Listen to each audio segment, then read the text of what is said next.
Hello viewers, this is my second attempt at this video. The first time I uploaded it, I didn't do enough prep work to really give a good analysis of what's happening in this upcoming fight between Dustin Poirier and Max Holloway.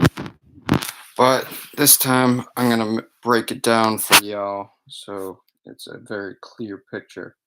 Max Holloway's last fight was against Brian Ortega, and he absolutely dismantled Brian Ortega through constant pressure and superior boxing, range, and fundamentals.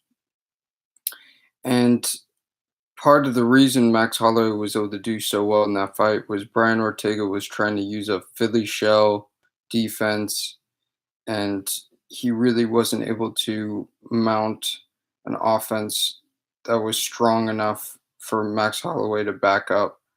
And Max Holloway's power was able to show in that fight pretty dramatically. And we have to keep in mind Max Holloway is um, a legitimate uh, candidate for best 145er of all time. He beat Jose Aldo twice before the Brian Ortega fight. He beat Anthony Pettis before that, the former lightweight champion, and he's just been on a tear. He hasn't lost since 2014, and he's been a very active fighter. When we look at his matchup against Dustin Poirier's last victory was against Eddie Alvarez. The the win against Eddie Alvarez was, I'm not sure whether most people remember, but it was kind of controversial because in the second round, Eddie Alvarez's coach, Mark Henry, gave Eddie Alvarez the signal to throw an elbow, but the way in which he did it looked exactly like a 12-6 elbow, and Eddie Alvarez threw a 12-6 elbow to Dustin Poirier's clavicle, and immediately Herb Dean stood them up when he was in a dominant position. And Dustin Poirier was winning the fight on the feet that whole time. And Eddie Alvarez, for the first time in the entire fight, found himself in a dominant position. He was in mount. So he had to give up that position because of the elbow that he did that was instructed by his coach. So it was a very difficult situation. And as people know now, Eddie Alvarez signed to ONE FC and lost his debut by a vicious TKO in which his eyelids were severed and had to have them stitched back together. It's really a gruesome photo. And then we also have the win over Justin Gaethje versus by TKO for Dustin Poirier, and he also beat Anthony Pettis. So they both have wins over Anthony Pettis. They both have losses to Conor McGregor, and many of the if you look at it from an MMA math standpoint, it's not really a reliable way of finding out whether these guys are going to be able to overcome one another based on their records. Records really don't mean much. You have to look at their skill sets. Max Holloway, one of the things that makes him so successful against grapplers and strikers is the fact that he is a stand and bang type fighter that has good takedown defense. He reminds me a lot of Chuck Liddell, in the sense that he uses his hands more than anything, and he doesn't get taken down. And part of the reason Chuck Liddell was able to do that so well was because he had a wrestling pedigree before he went into the UFC. But the thing with Max is he's just kind of an anomaly. I really don't understand why these fighters haven't been able to take him down. He just has really good footwork and a good sense of distance, a good sense of pressure, and that allows him to do a lot of things that other fighters can't do. With Dustin Poirier, it's going to be a little bit different, I think, in this matchup because Dustin Poirier um, has a lot more knockout power at 155 than he did at 145. And he seems a lot more athletic now. He has just better coordination. Back when he was out fighting at 145, he would tense up when he was throwing strikes. You could see that he was just wound up as he was in an exchange, and he really let the adrenaline get to him. But now he's a very calm and calculated striker, and he really dismantled Eddie Alvarez that first round um, when they were fighting. Um, when we look at the first win that Dustin Poirier had over Max Holloway, we have to keep in mind that Max Holloway was a completely different fighter. Both of them were, but Max Holloway was 20, 21 years old, and he had never lost up until that point. Dustin Poirier gave him his first loss. So this makes it a very interesting matchup just because there's a history there. They have a lot of common opponents, and um, it's it's a fight where we have a top contender in one division fighting a champion of another division, and immediately having a fighter that was in a lower weight division leapfrog over the other contenders in the higher weight division. So, um, what comes to mind when I'm looking at this fight is actually the Errol Spence versus um,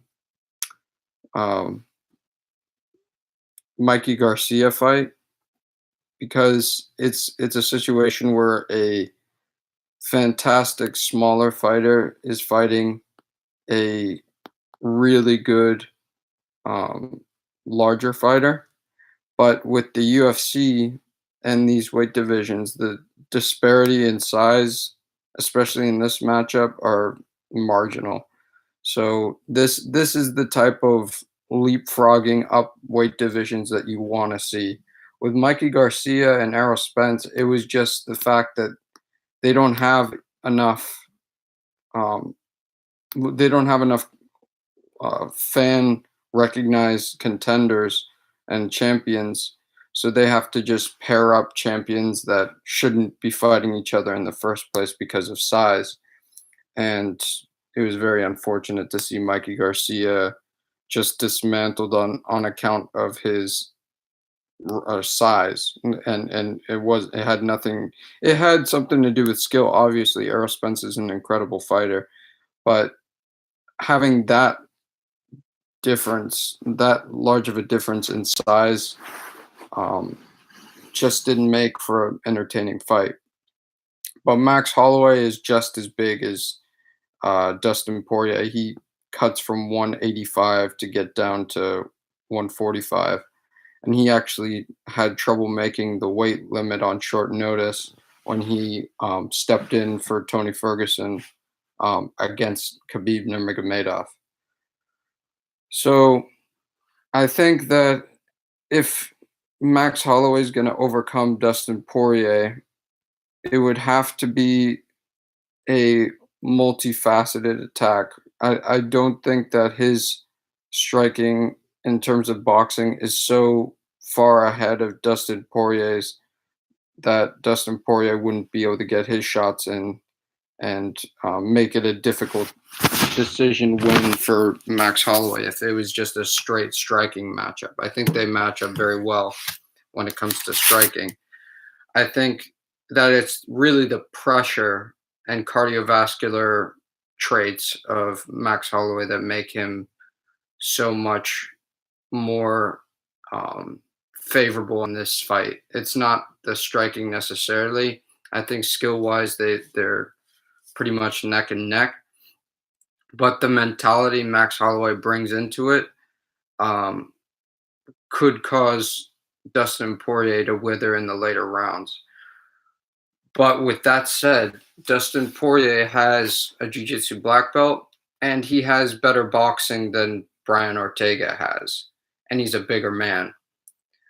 If Dustin Poirier is able to use his boxing to get Max Holloway to back up at any point and implement some kind of takedown or just a really good dirty boxing clinch, I think that would be to his advantage. And you have to look at Max Holloway's history. The only people that he's really lost to have been, um, with the exception of Conor McGregor, who was significantly bigger than him, and it was many years ago. It's all been grapplers that he's lost to. I mean, Dustin Poirier choked him out with a triangle armbar, and uh, what's his name? Dennis Bermudez was able to get a decision against Max Holloway early on in their career. So you, I think that there's a clear path to victory, but it's much easier said than done. And part of the reason people think that Max Holloway is invincible right now is because he took out a guy that was supposed to be his kryptonite, a guy that was better at jiu-jitsu than pretty much everybody he fought so far. And he was able to completely stop his offense and negate any advantage he had on the ground. So Dustin Poirier has to use his striking to set up his takedowns. And if he does that, I think that he has a chance against Max Holloway. But if he tries to just stand up with him, I don't think he has the gas tank that Max Holloway has or the resilience that Max Holloway has. So I think Max Holloway pulls away with this fight, but it's a very interesting matchup.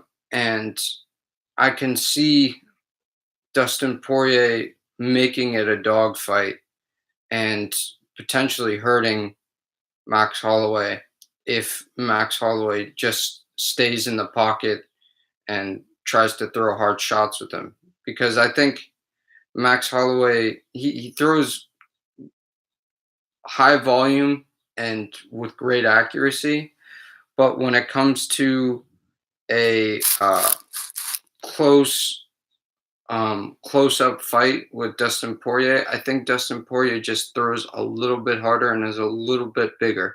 So I think he could have a power advantage. And with Max Holloway's health problems considered, um, it could cause a problem for him. So we'll see how it goes. I'm excited for this fight. And if you guys have any questions or comments that you'd like to talk about in the comment section, I'd be more than happy to. And I also want to hear more theories about how this fight will go.